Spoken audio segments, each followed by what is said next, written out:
Alors, dans cette séquence 8, on va parler de la plasticité de l'axe corticotrope. Plasticité, c'est-à-dire comment réagit l'axe corticotrope face à des changements de facteurs, face à des facteurs environnementaux, stressants et non stressants. Alors, bien sûr, l'axe corticotrope, son activité, on l'a évaluée à travers, bien sûr, euh, sa capacité neuroendocrine, sa capacité neuroendocrine, neurosécrétoire. Alors, on va donc parler de cette plasticité, c'est-à-dire comment il réagit et dans quel sens il va changer son activité. Donc, plasticité, ça veut dire c'est quelque chose, c'est le caractère de quelque chose qui bouge, euh, qui change. Donc, d'abord, plasticité neuroendocrine de l'axe corticotrope liée à des fluctuations environnementales type rythmique qui sont prévisibles comme le cycle jour-nuit. Donc, c'est une circonstance environnementale, le cycle jour-nuit. C'est un cycle donc, qui est rythmique, qui survient, qui se répète toutes les 24 heures et qui est prévisible. On sait que lorsque le jour va venir, la nuit va venir, etc. Donc, c'est une fluctuation environnementale qui est prévisible. Alors, pour évaluer la plasticité neuroendocrine de l'axe corticotrope, on va bien sûr évaluer sa plasticité sécrétoire, c'est-à-dire on va évaluer la concentration sérique des glucocorticoïdes surrénaliens et de la CTH hypophysaire en fonction des phases du cycle jour-nuit. Alors, on a montré que l'axe corticotrope montre une activité circadienne liée à ce cycle jour-nuit. En effet, l'activité sécrétoire de l'axe corticotrope présente un rythme qui est étroitement lié au cycle jour-nuit. C'est un rythme de 24 heures, donc on parle de nictémère ou de rythme circadien ou de rythme nictéméral. En effet, les taux hypothalamiques de CRH et d'ACTH hypophysaire ainsi que la cortisolémie, le haut taux de cortisol, présentent justement un rythme circadien. Alors, ce rythme circadien, on va l'illustrer chez l'homme. D'abord, chez l'homme, activité diurne, c'est-à-dire l'homme qui s'active pendant le jour. Donc, si on regarde le taux de cortisolémie durant le cycle de 24 heures, on constate que, vous voyez, il y a des variations, il y a des fluctuations. Il y a une plasticité sécrétoire, avec un pic de cortisol le matin, vers 8 heures, c'est-à-dire en fin de phase d'obscurité. Alors, ce pic, ce qu'on appelle l'acrophase. Alors qu'au milieu de la nuit, donc vers minuit, il y a un minimum de sécrétion de cortisol. Alors, ce minimum, cette sécrétion minimale s'appelle le nadir. Le pic s'appelle l'acrophase. Alors, donc, un pic de production en début de matinée, c'est ce que je vais décrire, ce qu'on appelle l'acrophase vers 8 heures du matin, puis une diminution progressive qu'on retrouve par là, diminution progressive jusqu'au soir, 22 heures, 23 heures, minuit, jusqu'au soir, et on a une période de sécrétion minimale, le nadir, autour de minuit. Et après, bien entendu, une élévation rapide, donc dans la seconde partie de la nuit. Alors, le rythme, il est inversé chez le rat. Pourquoi le rat? Parce qu'il a une activité nocturne, c'est-à-dire il s'active la nuit. Donc, le pic de sécrétion de sa corticostérone, il a lieu pendant la nuit vers 20 heures, donc au début de phase d'obscurité. Par contre, le minimum, il a lieu à 8 heures du matin, contrairement à ce qu'on a noté chez l'homme. Donc, un rythme circadien existe bel et bien chez le rat à activité nocturne, mais qui est inversé par rapport à celui de l'homme. En effet, les taux les plus bas le matin, en fin de période d'obscurité, d'accord, la levée de la lumière, donc ici c'est la période de l'éclairement, la lumière, et les taux plus élevés en début de soirée, c'est-à-dire en fin de période d'éclairement. Voilà la période d'éclairement, en fin de période d'éclairement. Alors, ce rythme nictéméral, bien sûr, il se reflète aussi, on peut aussi l'évaluer au niveau du taux de la CTH, en plus du taux de corticostérone plasmatique. Donc, bien sûr, la corticostérone, on a déjà vu l'exemple. Donc, le rythme circadien avec des pics vers 20h, 22h et un minimum vers la matinée, donc autour de 8h. Alors la CTH aussi, subit un rythme, sa sécrétion plasmatique subit un rythme nictéméral avec, comme vous le voyez, donc qui suit les pics, les fluctuations suivent parfaitement la corticostérone avec, vous voyez, un pic vers 22h et un minimum le matin. Alors en fait, ce rythme nictéméral, donc cette sécrétion rythmique nictémérale, en fait, c'est un rythme endogène, c'est un rythme dit biologique, endogène, mais qui est entraîné dans le cycle jour-nuit. D'accord? Alors, et ce rythme biologique endogène, c'est quelque chose, c'est comme les battements cardiaques, le cœur il bat, eh bien, c'est quelque chose d'endogène qui existe. Alors, la même chose, ces sécrétions, ces oscillations, enfin, il s'agit d'oscillations sécrétoires, ces oscillations euh, existent en nous, existent. Donc, c'est quelque chose, c'est un rythme qui est biologique interne endogène, mais qui est entraîné dans le cycle jour-nuit. Alors, qu'est-ce qui génère, qu'est-ce qui est à l'origine du maintien de ces oscillations nictémérales? Eh bien, c'est une structure cérébrale qu'on appelle le noyau suprachiasmatique qui constitue l'horloge biologique de notre cerveau, l'horloge principale de notre organisme, qui est le noyau suprachiasmatique qu'on trouve ici, dans l'hypothalamus antérieur, tout à fait basal, juste au-dessus du chiasma optique. Alors ça, vous avez dû le voir en anatomie, dans le cours d'anatomie, et vous entendrez encore parler de ce noyau au cours du cours des rythmes biologiques. Donc, le noyau suprachiasmatique, c'est l'horloge biologique. Alors justement, on a démontré que ces oscillations circadiennes, en fait, elles sont entretenues par ce noyau. Alors regardez, on a fait une expérimentation animale où on a détruit le noyau suprachiasmatique.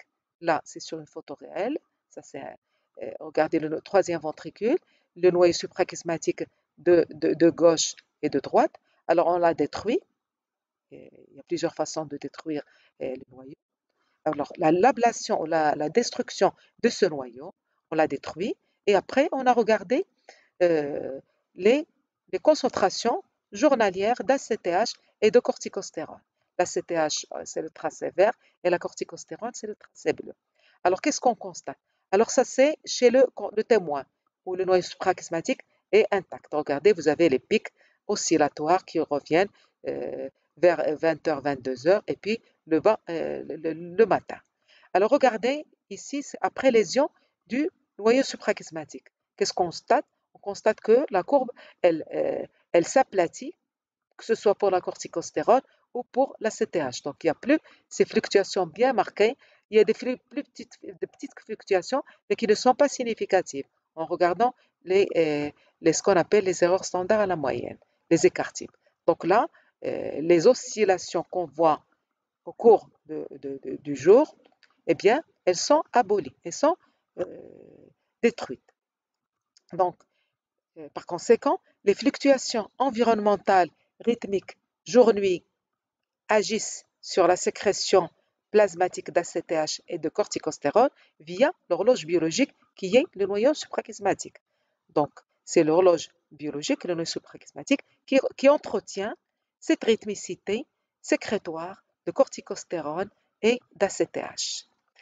Ainsi, des lésions du noyau suprachiasmatique, l'horloge circadienne, altèrent, comme on vient de le voir, les oscillations stéroïdiennes plasmatiques.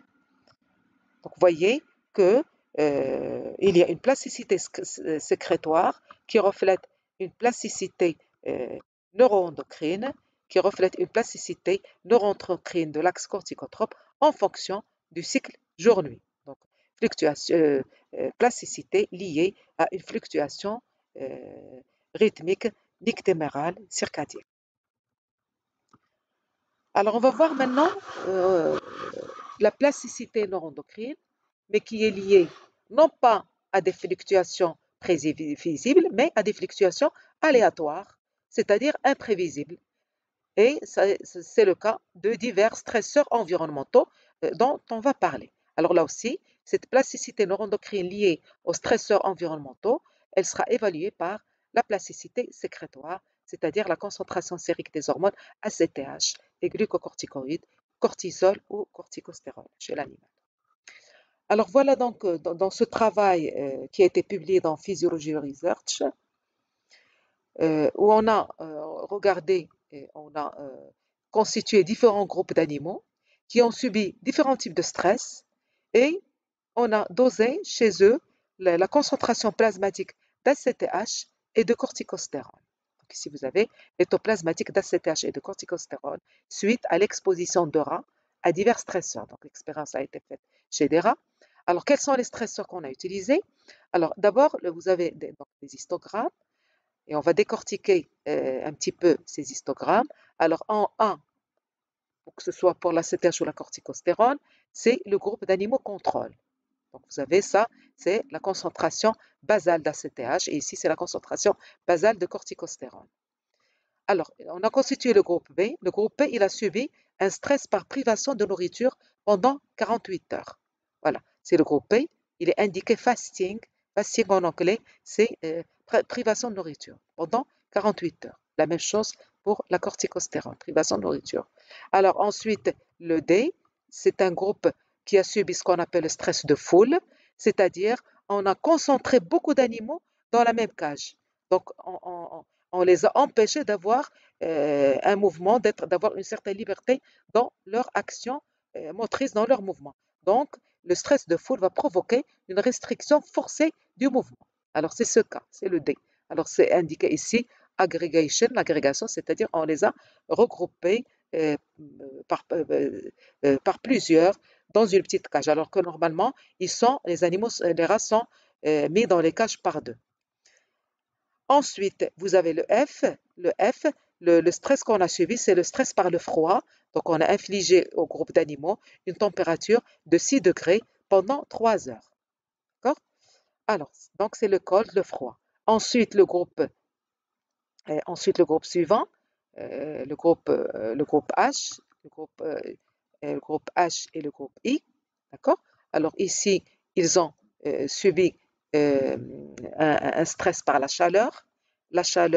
Une chaleur de 38 degrés pendant 20 minutes, c'est ce cas-là, et une chaleur toujours de 38 degrés, mais pendant 60 minutes. Donc on les a soumis à la chaleur pendant 1 heure, une chaleur de 38 degrés. Et bien sûr, vous avez d'autres tracés ici à côté. Alors les tracés à côté, on a tout simplement, pour examiner la fin des effets du stress, on a replacé les animaux dans des conditions contrôle. Donc lui là, au fait, il avait le stress de foule, ceux-là, ils vont être remis par deux, etc. Ceux-là aussi, etc. Donc, pour examiner la fin des effets du stress, les rats sont replacés dans des conditions contrôle, à savoir, pour le cas du fasting, la réalimentation. Ici, 2 rats par cage. Ensuite, ceux du froid, on va les remettre dans la température ambiante pour 3 heures. Et pour la chaleur aussi, on va les remettre dans la température ambiante pendant 20 minutes et 60 minutes. Alors, qu'est-ce qu'on constate? Vous pouvez le constater vous-même, c'est que le taux de corticostérone, suite à ces différents stresseurs, il bouge, donc il augmente d'une manière significative par rapport, regardez le contrôle, regardez les stressés. Regardez les stressés. Alors, tous les stressés ont subi une augmentation très significative du taux d'ACTH plasmatique et aussi, regardez ici pour la corticostérone, une augmentation significative, plus ou moins significative, du taux de corticostérone plasmatique. Donc, vous voyez qu'il y a une plasticité sécrétoire et donc une plasticité endocrine et non endocrine de l'axe corticotrope liée à divers stresseurs. Alors, quel est le stresseur le plus efficace ou qui a le plus de plasticité? C'est le stress par la chaleur pendant 1 heure. Alors que le stress par la chaleur pendant 20 minutes, regardez, il provoque une fluctuation, mais qui est moindre par rapport à l'1 heure. Donc, on peut tirer de cette expérience que l'axe corticotrope est activé par divers stresseurs environnementaux et que le stress thermique par la chaleur est le stresseur le plus puissant. Vous voyez que l'axe corticotrope est sujet à une plasticité sécrétoire et donc une plasticité neuroendocrine liée à divers stresseurs environnementaux. Et bien sûr, c'est des stresseurs qui ne sont pas forcément prévisibles, hein. On peut subir un stress comme ça d'une manière imprévisible euh, dans notre environnement. Alors là, je vais parler d'une autre plasticité sécrétoire de l'axe corticotrope qui est toujours liée au stress, mais on va considérer une expérience dite périnatale, c'est-à-dire, par exemple, un stress subi en phase prénatale, c'est-à-dire on a fait subir les fœtus dans l'utérus de leur mère un stress que la mère a subi, et aussi, par exemple, une expérience positive en période postnatale après la naissance dont je vais parler. Donc là, on va voir aussi comment comment réagit l'activité sécrétoire de l'axe en fonction de cette expérience dite périnatale et aussi en fonction de l'âge. Vous verrez que l'axe corticotrope euh, montre une plasticité en fonction de l'âge, qu'on soit jeune, adulte ou vieux, ça n'est pas la même chose. Alors, pour cela, donc, on a utilisé un modèle de manipulation dite périnatale. Périnatale, c'est-à-dire manipulation autour de la naissance, avant et après la naissance. Donc, on a choisi comme expérimentation, donc comme stresseur, comme intervention prénatale, un stress prénatal, désigné PS, prénatal stress. Le stress, on l'a fait subir à la rate gestante avant qu'elle n'accouche, pendant une semaine. Donc le stress infligé à la rate gestante durant la dernière semaine de la gestation, quand elle est porteuse gestante avec ses petits. Donc on a fait subir cette mère, cette rate gestante, à un stress quotidien pendant une semaine. Ça, c'est un groupe d'animaux. D'autre part, on a pris un autre groupe de rats, bien sûr des rats gestantes qui ont accouché, qui n'ont pas subi de stress, qui ont accouché, donc ils ont les petits, et ces petits, eh bien, on va leur faire subir une expérience positive, ce qu'on appelle le handling, c'est-à-dire on va prendre de la cage, on va fixer des séances journalières où on va prendre ces petits, ces nouveau-nés, et on va les tenir le manipulateur va les tenir dans les bras. Donc, c'est comme si on chouchoutait un bébé. Alors donc, il s'agit d'une manipulation. On a manipulé ces nouveau-nés depuis leur naissance jusqu'aux œuvrages, c'est-à-dire pendant toute la période de leur allaitement par leur mère. Alors, on va voir justement l'effet du stress en prénatal sur la descendance et aussi l'effet de cette expérience positive sur cette même descendance, sur la descendance. Et donc, on va voir le fonctionnement de l'axe corticotrope pendant toute la durée de la vie des animaux donc, qui sont nés et dans ce cas et dans ce cas. Donc, on va adopter ce qu'on appelle une approche longitudinale, c'est-à-dire on va étudier l'activité sécrétoire de l'axe corticotrope pendant tout au long de la vie des animaux, depuis un âge jeune jusqu'à l'âge adulte. Alors, bien sûr, l'équipe, voilà, je cite la référence du travail qui a été réalisé dans cet article. Alors, voilà, donc on a évalué la plasticité sécrétoire liée d'une part à l'âge et d'autre part à l'expérience périnatale dont je viens de vous parler. Alors, d'abord,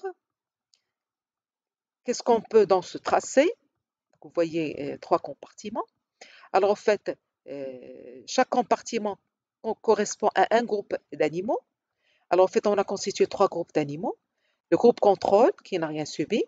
Le groupe PS, c'est le groupe qui a subi le stress prénatal quand il était dans l'utérus, donc durant la dernière semaine de la gestation. Un stress prénatal, c'est des animaux qui sont issus de mères qui ont subi un stress. Et puis, un troisième groupe qui ont subi le handling, donc cette expérience positive, le fait de tenir les animaux dans les mains pendant un certain temps. Alors, chez ces trois groupes d'animaux, on a mesuré le taux de corticostérone pendant différents, donc on a suivi leur corticostéronémie pendant à différents stades de leur vie, à l'âge jeune pendant 4 mois, adulte à 16 mois et vieux à l'âge de 24 mois. Alors d'abord, si on regarde les petits encadrés que vous voyez ici. Alors en fait, les encadrés reflètent tout simplement le taux de corticostérone, le taux de corticostérone basal, en dehors de tout stress. Voilà. Donc j'ai les trois groupes d'animaux à l'âge jeune. Voilà le taux de corticostéroïdes. Regardez chez l'âge adulte, ça a l'air d'augmenter. Ça a l'air même d'augmenter d'une manière significative chez le groupe qui ont subi le stress prénatal. Et puis, ce taux basal continue à augmenter à l'âge vieux, 24 mois. Donc, qu'est-ce qu'on peut dire? On peut tirer de ce résultat qu'il y a une augmentation sécrétoire de l'axe corticotrope tout au long de l'âge, tout au long de la vie. Et donc, on parle de plasticité sécrétoire liée à l'âge. Alors, en effet, il y a augmentation des taux sériques de glucocorticoïdes chez les rongeurs, chez les rats c'est les rongeurs. Il y a une augmentation des taux sériques avec l'âge. Et d'ailleurs, ces augmentations ont été parfaitement corrélées avec les données qui ont été reportées chez l'homme. Donc, chez l'homme aussi, on a trouvé la même chose, que le taux des glucocorticoïdes augmente avec l'âge.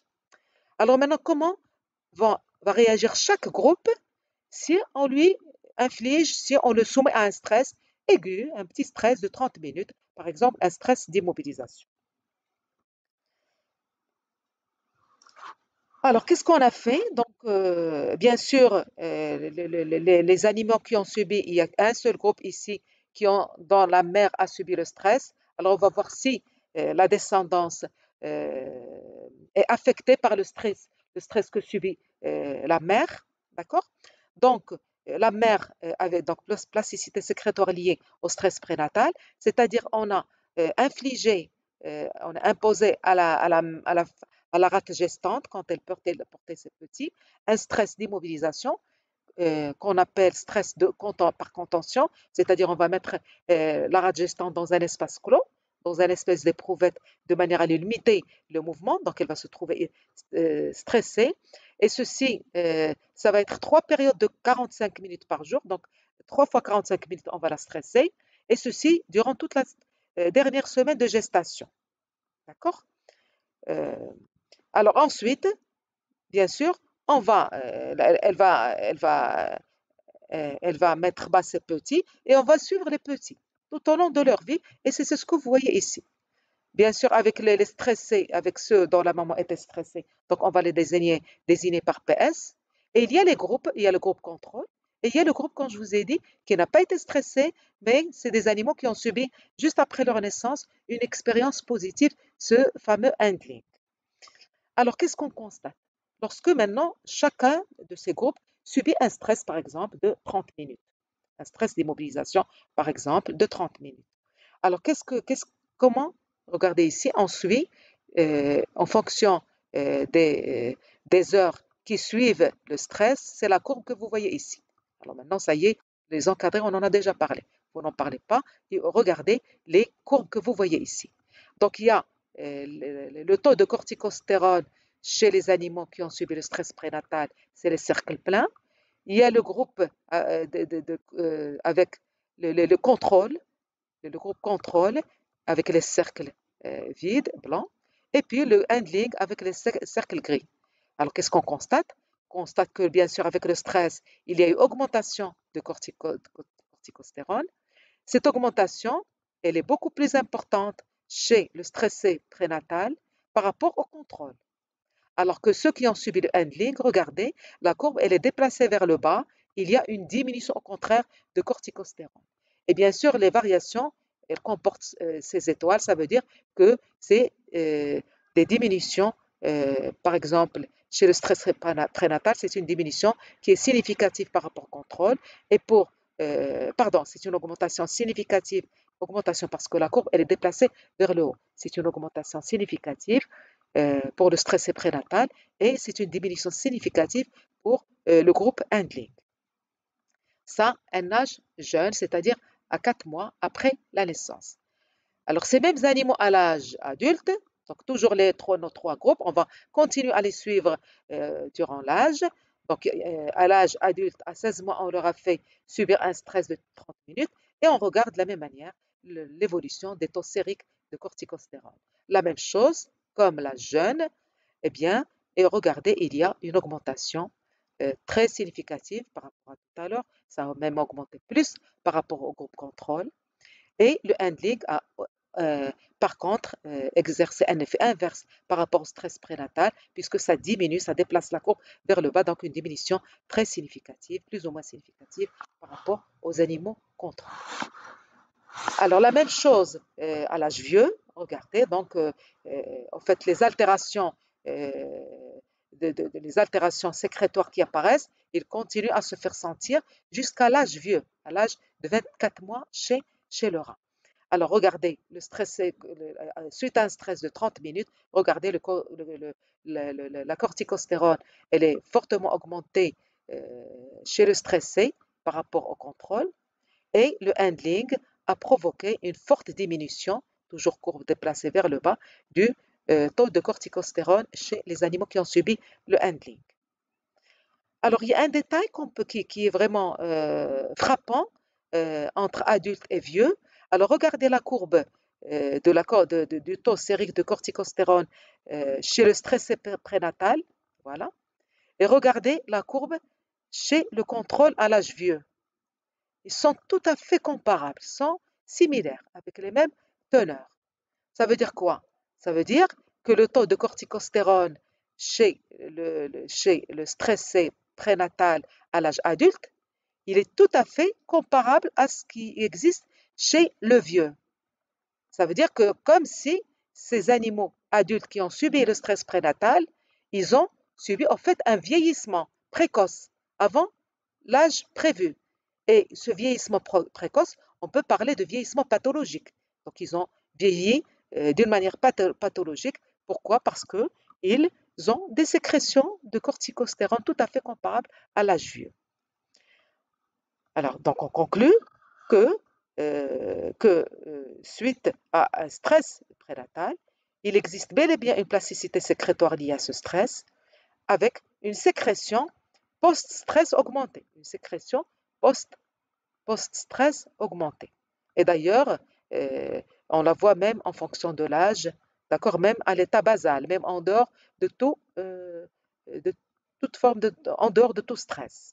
Donc, il y a déjà une augmentation à l'âge adulte, une augmentation de corticostérone basale chez le stress prénatal, et cette augmentation elle est beaucoup plus marquée lorsque l'animal subit un stress aigu de 30 minutes. On déduit donc des altérations durables du fonctionnement de l'axe corticotrope.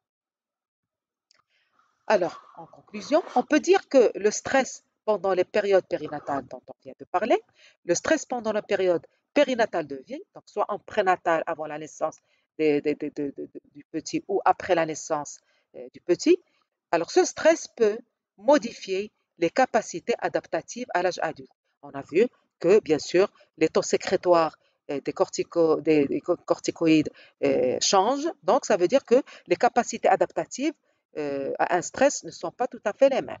Donc ça change, ça peut modifier les capacités adaptatives à l'âge adulte. On peut déduire aussi que le stress prénatal accélère le dysfonctionnement de l'axe hypothalamo-surrénalien lié à l'âge, puisque, on l'a vu, les taux circulants des glucocorticoïdes chez les animaux prénatalement stressés à l'âge adulte sont semblables à ceux des contrôles vieux. C'est ce que je vous ai montré ici. Le taux de corticostérone chez les adultes, il est comparable à ce qui existe chez les contrôles vieux. Donc, il y a une forme de vieillissement précoce chez ceux qui ont subi le stress prénatal. Et l'altération, et justement, on a pu montrer que chez les animaux qui ont subi le stress prénatal, c'est-à-dire le stress de leur mère dans in utero, eh bien, ces animaux ont aussi des problèmes des altérations de la mémoire. Ils ont ce qu'on appelle des déficits mnésiques, des troubles de la mémoire. Et justement, puisqu'on a la sécrétion des corticoïdes qui est altérée, qui est perturbée par rapport au contrôle, d'une part, et on a une perturbation de la mémoire, cela suggère que l'altération de la sécrétion des glucocorticoïdes induite par le stress prénatal pourrait être une cause de ces troubles de la mémoire, de ces troubles ou déficits mnésiques qui sont liés à l'âge. Donc, le fait qu'avec l'âge, bien sûr, on a des troubles de la mémoire. Donc, chez un individu vieux, bien sûr, il a une mémoire qui est altérée. Eh bien, cette mémoire, déjà, puisque chez le vieux, on a dit que, je reviens à la courbe, chez le vieux, on a dit que le taux de corticostéroïdes, il est plus élevé par rapport à un âge jeune ou adulte, puisque les glucocorticoïdes augmentent, plus qu'il y a une altération de la mémoire, on peut dire que les deux altérations sont liées, mémoire et taux de glucocorticoïdes. Donc, l'altération de la sécrétion des glucocorticoïdes induite par le stress prénatal pourrait être une cause des déficits mnésiques liés à l'âge. Alors, par contre, on a vu que ce qu'on appelle le handling, c'est ce qu'on appelle la manipulation postnatale ou handling. Cette manipulation, au contraire, elle protège des altérations neuroendocrines et comportementales dont que je viens de décrire. C'est-à-dire, on a vu que suite à la manipulation postnatale, le handling, eh bien, regardez, on a un taux de corticostéroïdes beaucoup plus bas, que ce soit en fonction, de l'âge ou suite à un stress. Donc, un environnement positif postnatal, il est important puisqu'il protège de ces hypersécrétions des corticostéroïdes. Et on a dit que les corticostéroïdes, ils ont des effets vraiment délétères et néfastes sur l'organisme. Donc, cette expérience manipulation postnatale a tendance à faire baisser ces effets délétères des glucocorticoïdes. Alors, on peut conclure aussi que le stress prénatal et la manipulation postnatale, ces deux manipulations périnatales dont j'ai parlé, induisent des effets opposés, aussi bien sur la sécrétion des glucocorticoïdes que sur la performance cognitive. Alors, la performance cognitive, dans la performance cognitive, il y a la mémoire, l'attention, la perception, tout ce qui est activité intellectuelle. Donc, ça veut dire que le stress prénatal, il altère, et la manipulation postnatale, au contraire, elle a un effet positif. Alors, donc le stress, on a vu, et la manipulation ont des effets opposés. Donc, on a vu que le stress prénatal, il augmente la corticostérone et la manipulation postnatale, le indique, au contraire, il fait baisser. Donc, il a des effets inverses sur les taux sur la sécrétion des glucocorticoïdes. Ils ont aussi des effets inverses sur tout ce qui est processus de mémoire et sur des aspects de la performance cognitive. Alors, on va reprendre justement, on va voir un petit peu de près, l'effet de ce stress prénatal sur la mémoire, et ça va apparaître dans les diapos qui vont suivre. C'est un travail effectué par Cataneo et collaborateurs dans un travail paru dans Molecular Neurobiology en 2019. Alors, voilà le travail de cet auteur. Donc, dans ce travail, on a étudié l'effet du stress prénatal sur la mémoire, c'est-à-dire sur la performance cognitive. Et vous allez voir donc qu'il y a des déficits, des altérations de la mémoire apparaissent chez des animaux qui ont subi un stress lorsqu'ils étaient dans le ventre de leur mère, quand ils étaient encore dans l'utérus. Alors, pour évaluer, pour déterminer si le stress prénatal altère la fonction cognitive, c'est-à-dire altère la fonction d'apprentissage et de mémoire, alors un test a été réalisé, un test comportemental qu'on appelle le test NOR.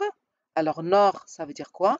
Ça veut dire reconnaissance d'un nouvel objet. Reconnaissance d'un nouvel objet. Alors, ce test a été réalisé chez des rats mâles et femelles adultes qui avaient été exposés au stress prénatal. Et bien sûr, les résultats du test vont être comparés à des animaux contrôles. Donc, je reprends. L'expérience consiste à faire quoi? À constituer deux lots d'animaux, un lot contrôle qui n'a rien subi et un lot qui a subi un stress prénatal quand il était dans l'utérus, en dernière phase de gestation. Après la naissance, bien sûr, on va étudier la mémoire chez la descendance, chez ces rats mâles et femelles, et on va les comparer aux animaux contrôle. Alors, pour tester leur mémoire, on va ils ont utilisé un test, le test de reconnaissance d'un nouvel objet, c'est-à-dire que le rat, on va présenter au rat, donc le rat il est dans sa cage, on va lui présenter deux objets, donc un objet qu'il connaît, un objet dit familier, un objet familier, c'est un objet qu'il connaît bien, il a déjà vu, et un nouvel objet, un objet qu'il n'a jamais vu. Alors un rat, normalement, quand on lui donne un objet familier, il n'est pas vraiment intéressé par cet objet, il est désintéressé, donc il passe très peu de temps autour de cet objet. Par contre, il s'agit d'un nouvel objet qu'il voit pour la première fois, eh bien, là, il va passer beaucoup de temps à rôder autour. Donc, il va passer beaucoup de temps autour de cet objet. Alors, on va justement évaluer le temps d'exploration de l'objet familier par rapport au nouvel objet. Donc, on va voir chez les deux groupes d'animaux combien de temps, ou bien quel est le pourcentage du temps que l'animal passe autour de l'objet familier et quel est le pourcentage du temps qu'il passe autour du nouvel objet. Alors, donc, ici, vous avez ici le pourcentage du temps d'exploration. Vous voyez, c'est 20%, 40, 60, 80, 100% du temps d'exploration. Et ici, vous avez les deux groupes d'animaux, les contrôles et ceux qui ont subi le stress prénatal. Alors, si on regarde le contrôle, pour confirmer ce que je viens de vous dire, alors regardez, ici, ça représente le temps d'exploration ou le pourcentage du temps d'exploration de l'objet familier. C'est l'histogramme blanc. Ici, c'est le pourcentage du temps d'exploration du nouvel objet. Alors regardez, donc pour l'objet familier, il passe à peu près combien de temps? Il passe à peu près 20% de son temps à rôder autour de l'objet familier qu'il connaît. Donc ça ne l'intéresse pas trop. Par contre, regardez, il passe environ 80% de son temps à explorer, à rôder autour du nouvel objet. C'est l'histogramme noir, foncé. Alors donc, au cours du test, les animaux témoins ou contrôle se souviennent efficacement de l'objet familier, car ils passent beaucoup plus de temps à explorer le nouvel objet, d'accord, par rapport à l'objet familier, qu'on a évalué par le pourcentage du temps d'exploration. Qu'est-ce qui se passe chez le rat mâle qui a subi le stress prénatal? Alors regardez, est-ce qu'il y a une différence dans le temps d'exploration? Non, il n'y a pas de différence significative. Il passe autant de temps à tourner autour de l'objet familier que le temps qu'il passe autour du nouvel objet. Donc là, il a du mal en fait à distinguer, à discriminer entre les deux objets. Donc il a en fait donc une altération de sa mémoire. Il se mémorise plus de l'objet familier qu'il a déjà vu plusieurs fois. Donc le stress prénatal provoque une diminution significative de ce temps d'exploration du nouvel objet. Regardez, le nouvel objet, il était à un temps de 80% du temps d'exploration. Là, ça a fait vraiment chuter le temps d'exploration du nouvel objet chez les mâles, mais aussi chez les femelles, que je ne montre pas ici, mais c'est des résultats tout à fait comparables, aussi bien chez les mâles que chez les femelles. Alors, pour vraiment rendre compte, pour vraiment montrer justement qu'il y a une altération significative de cette capacité à mémoriser, on a ici déterminé ce qu'on appelle l'indice de discrimination. Dans ce graphe, vous avez l'indice de discrimination. C'est quoi cet indice de discrimination? Eh bien, c'est la différence entre le temps dépensé à explorer le nouvel objet et l'objet familier durant le test. Donc, on a fait la différence de temps, de dépenser. Alors là, il a dépensé combien de temps? 20%. Là, il a dépensé 80%. La différence, ça fait combien? 80-20, ça fait environ 60% de plus ça fait 60% de plus pour l'objet, pour le nouvel objet. Donc là, la différence de temps entre les deux, ça constitue ce qu'on appelle l'indice de discrimination. Alors, si on fait la différence ici, regardez, un indice de discrimination vraiment trop. Alors, c'est ce que vous voyez ici. Regardez la différence entre le temps dépensé à explorer l'objet nouveau et l'objet familier durant le test, il est environ de 60%, la différence entre les deux, alors que pour le stressé prénatal, regardez, l'indice de discrimination, il est très très faible. Il est vraiment de l'ordre de quelques unités. Alors donc, on conclut de cette expérience que les animaux exposés au stress prénatal montrent en effet une altération significative de la capacité à différencier les deux objets, comme le montre ici la réduction significative de l'indice de discrimination chez les rats mâles. Il y a donc bel et bien une altération de la mémoire par le stress prénatal.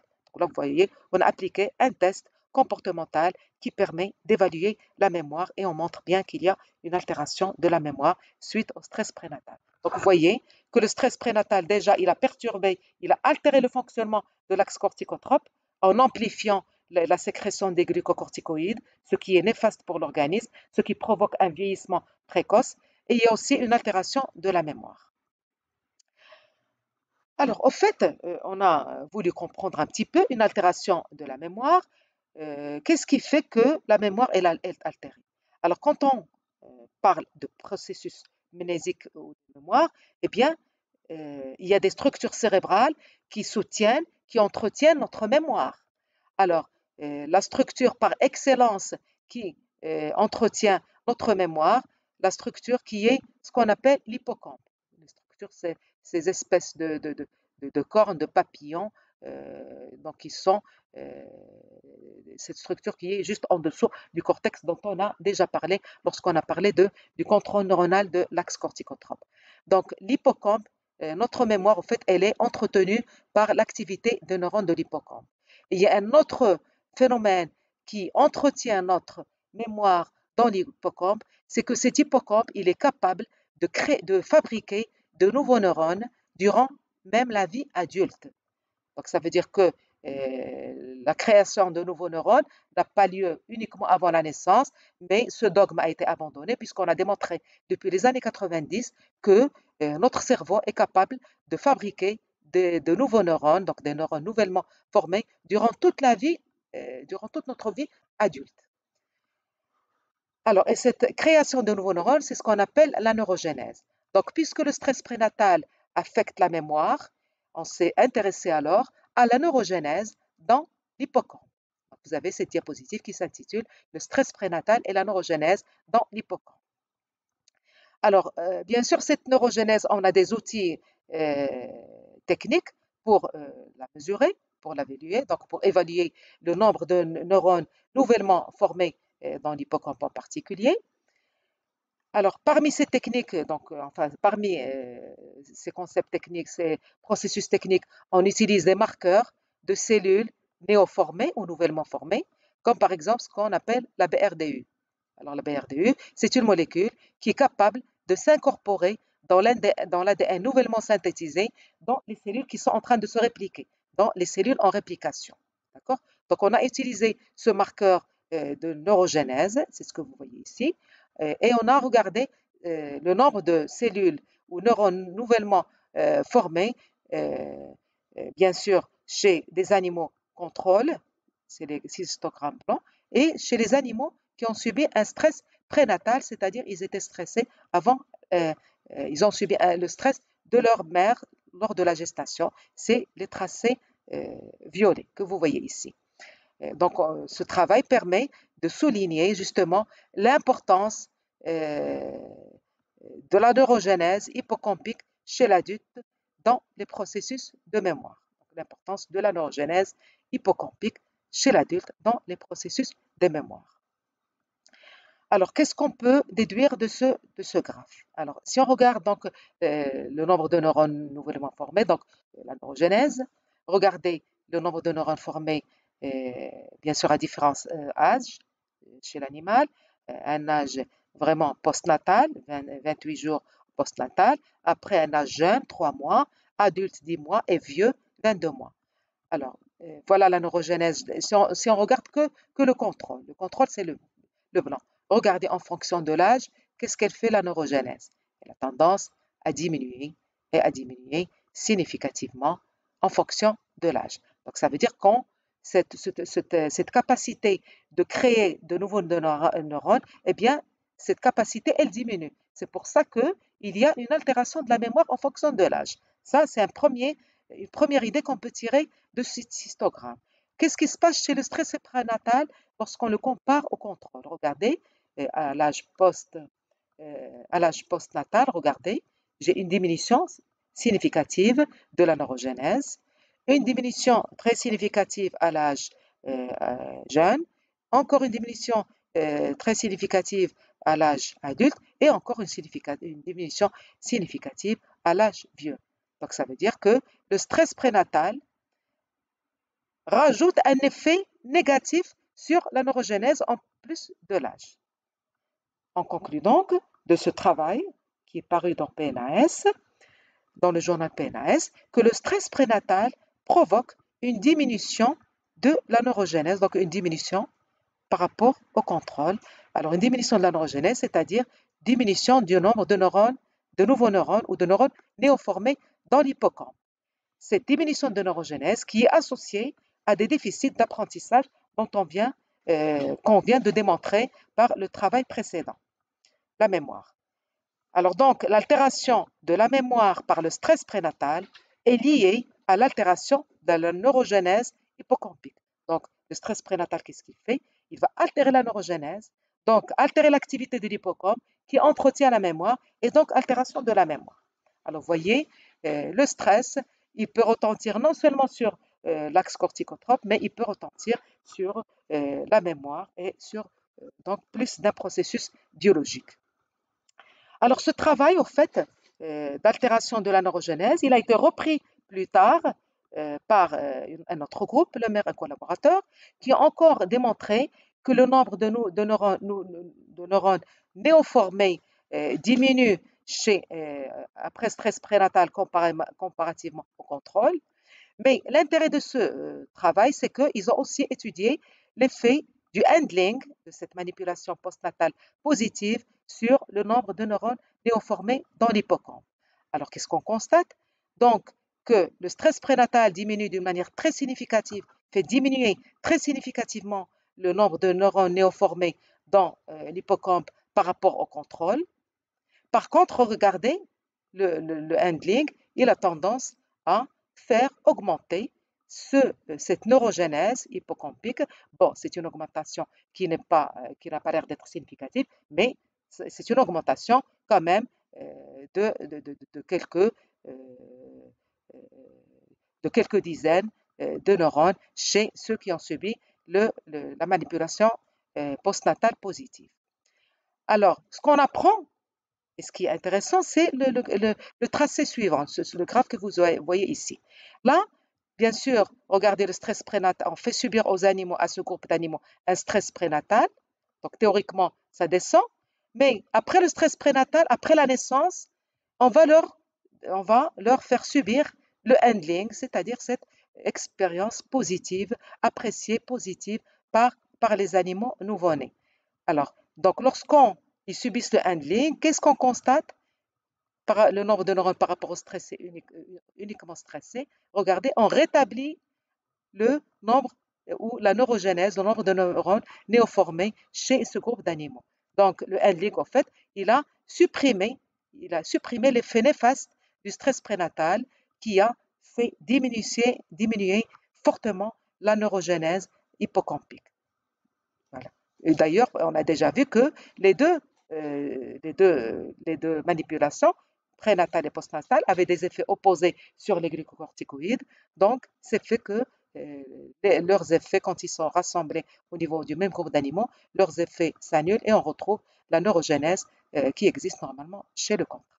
Donc, on déduit de ce travail que la manipulation des ratons pendant les premières semaines de vie, handling, permet de contrecarrer, donc de s'opposer aux effets négatifs d'un stress prénatal sur la neurogenèse adulte. Et ces effets, en fait, on a démontré que ces effets durent jusqu'à la sénescence. La sénescence, ça veut dire tout simplement vieillissement. D'accord?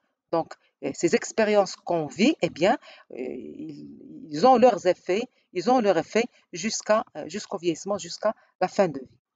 Alors, on conclut de ce travail, ces résultats montrent que le stress intervenant pendant le développement, donc lorsque un stress intervient pendant le développement, eh bien, il provoque une hyperactivité de l'axe corticotrope, on a vu une hypersécrétion des glucocorticoïdes, qui réduit la neurogénèse.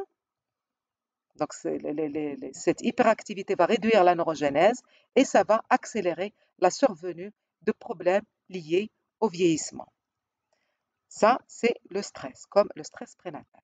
Inversement, des expériences de vie enrichissantes, comme le handling qu'on a vu, des expériences de vie enrichissantes favoriseraient un vieillissement réussi en augmentant la production de nouveaux neurones. Donc, lorsqu'on renforce la neurogénèse, ça veut dire qu'on va mieux réussir notre vieillissement tout en entretenant notre mémoire, par exemple. Donc, nos capacités cognitives vont être meilleures lorsqu'on subit des expériences positives, des expériences de vie enrichissantes. Donc, ces résultats renforcent l'hypothèse selon laquelle de nombreuses affections psychopathologiques trouvent leur origine dans les périodes précoces du développement.